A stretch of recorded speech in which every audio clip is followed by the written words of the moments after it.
between yourself and a lot of these young guys, is there an unprecedented amount of versatility on the offense these days? Well, when it's clicking, it's clicking. And, it was a tale of the different quarters. First quarter came out, first early 3 and out, then we started getting traction. Then, we finished strong as far as the first half concerned, but we got to be better on the third quarter, knowing that we just got to have better habits moving forward. And we know that. Coach mentioned it. I've mentioned it. And everybody really notices it. And, but as far as the talent level on this team, it's extremely scary. And we possess a lot of different good matchups in our favor.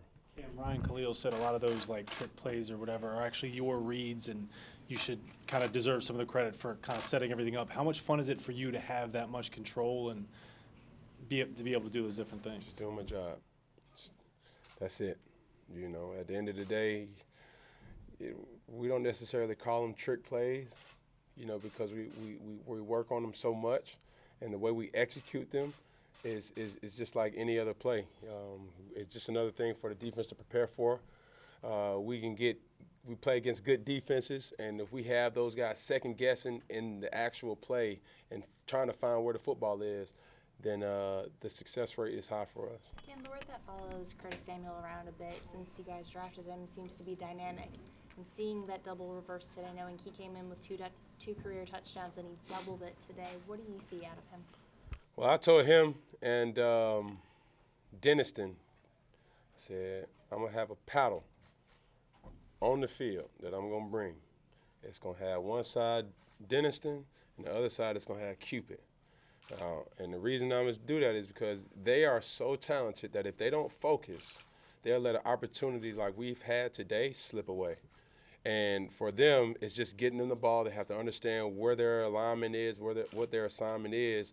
We ask a lot from those guys. And for them to be so young and dynamic, they have to be able to digest the things that we're throwing at them. And, when they're focused, it's no, young player that I'll put those guys up against in this league, because they have the physicality, they have, the playmaking ability, and the want to. And I think that's the most important thing. Those guys want to make a big impact on this team. And a lot of the impacts comes as distractions for other players to come open. Cam, I'm wondering what your notion was of North Turner was as a play caller before he got here, and how has that changed now that you've seen like we saw today? To be honest with you, I really want to start dead in the conversations with kind of North.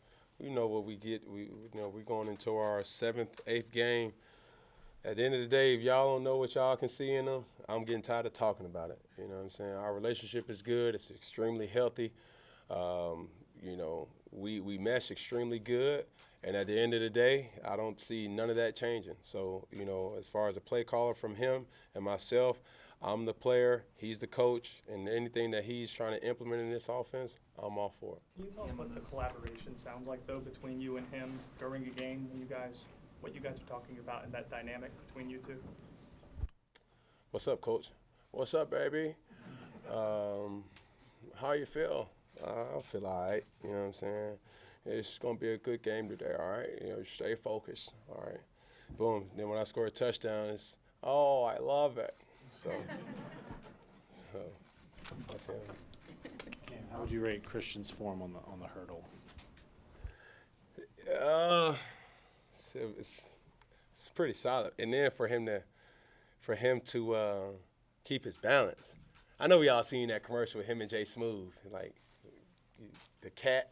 He was like a cat right there. You know what I'm saying? But I told him, it was funny in the game. I felt so bad. As we go down and we're in the red zone, and then all of a sudden we got a play where it's a read for me, and I'm looking, I'm like, bro, I don't want to keep it. And, you did such a good job of getting us down here, so please score a touchdown. And he did, he got in. But, it's just so fun to be on a team like this, having guys like C-Mac and the players that we've already mentioned. And, it's going to tell a lot about our team, how we get prepared on a short week going against a very good team. Greg was just really proud about the fact that he doesn't wear sticky gloves. Does he talk to you guys about that? I don't know. Well, Mr. Reliable, it doesn't matter what you wear. If He goes out there naked. Hell, I'm a big fan of Greg Olsen. He's done so much for me, and I just know, when that ball goes in the air, he's coming down with it. It's a high percentage of the time. So I don't care if he wears sticky gloves, unsticky gloves, latex gloves, hospital gloves, small gloves, big gloves, kitchen gloves. He catch it. On those reverses, it seems like sometimes you're the first blocker out in front. Do you relish that opportunity? I've been seeing a lot of folks didn't want no smoke from your boy. You know what I'm saying? I got good film now, and it goes way back. So I just be wanting y'all to show TD. That's it. If you show TD how well my physicality is on blocking, he gonna realize how old he is when he run up against me. So. No, but on a serious note, like I say, man, I'm a football player. I just so happen to play quarterback, and I think a lot of people kind of get that misconstrued. Whatever this team asks me to do, run, pass,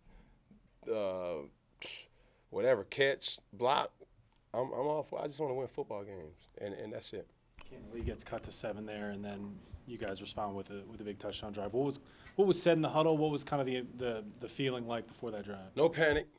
We knew that. I said it before, and I said it with so much respect for Tampa. Those guys are extremely comfortable with playing behind. A lot of teams. I don't know if it's a lot of teams that would have, came back with a fight. Battling from 35-14 or whatever the score was at halftime. Those guys battled back and made it a game, and we knew that.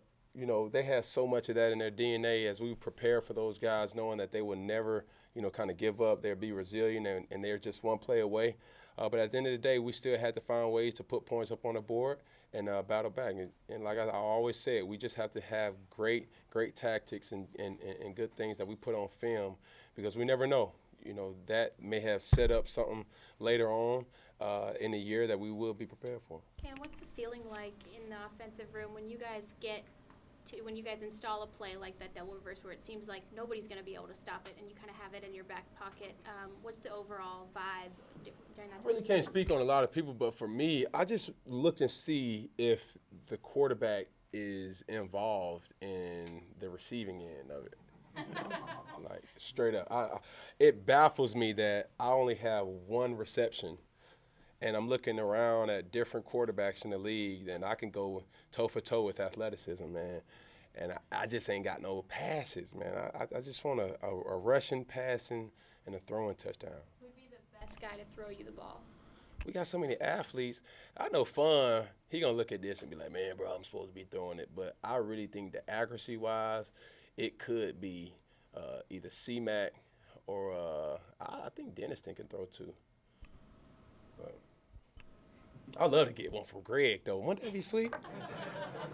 That'd be ironic, huh? You know what I'm saying? Greg, throw it to him, and then he throws it back to me, and I can show him how I'm Mr. Reliable, too. So, and with no gloves.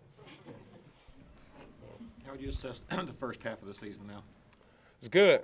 It's good, and we kind of break our our season up into quarters. We're still in I believe the third quarter right now of games, or going into the third quarter, and we just got to stay focused. As for us, we know how teams are going to play us before or right in between the second and the third drive, and when that downloads in our system, we have to attack and be ready to make plays.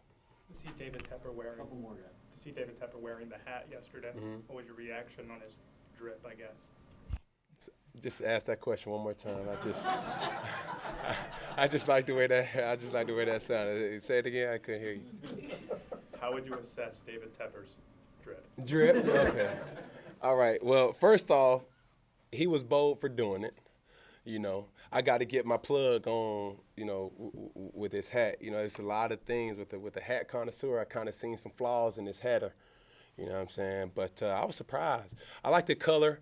The color you can't go wrong with the shade of or hint to Carolina blue. Then he had the feather. I'm a big fan of feathers. But the quality was just kind of for a person with his bank, you know what I'm saying? Man, he's supposed to have the best of the best, and I'm gonna get him the best of the best. So I'm gonna get him a present for Christmas, and I hope he gets me something for Christmas too, because I know he got it. You know what I'm saying? You know what I mean? Ain't fooled me. Anything else? Short week, Cam. More mental preparation the next couple of days? Mental more than anything. Mental more than anything. I just know, for us, we got so many young guys on this team that is like a sponge. And for the old guys and the vets, we have to be able to roll over. I remember playing last year, and that was probably one of the most challenging in the game because your body doesn't have time to recover. And usually you're peaking over the hump around Thursday and Friday to get prepared for Sunday's game. But, for us, we know that. I know that moving forward, and then we just got to stay on top of those things to make sure that we're putting the best product on the field on Thursday as possible. Is there a value from having already seen this team in the preseason in terms of preparation? Not really, because it's different guys. I think we played them, the fourth game? They don't have no starters playing. We don't have no starters playing. But at the end of the day, we know going into Heinz Field, it's going to be a playoff-like environment. We're looking forward to everything that they present, and it's going to tell a lot about our football team. Thank you. For sure.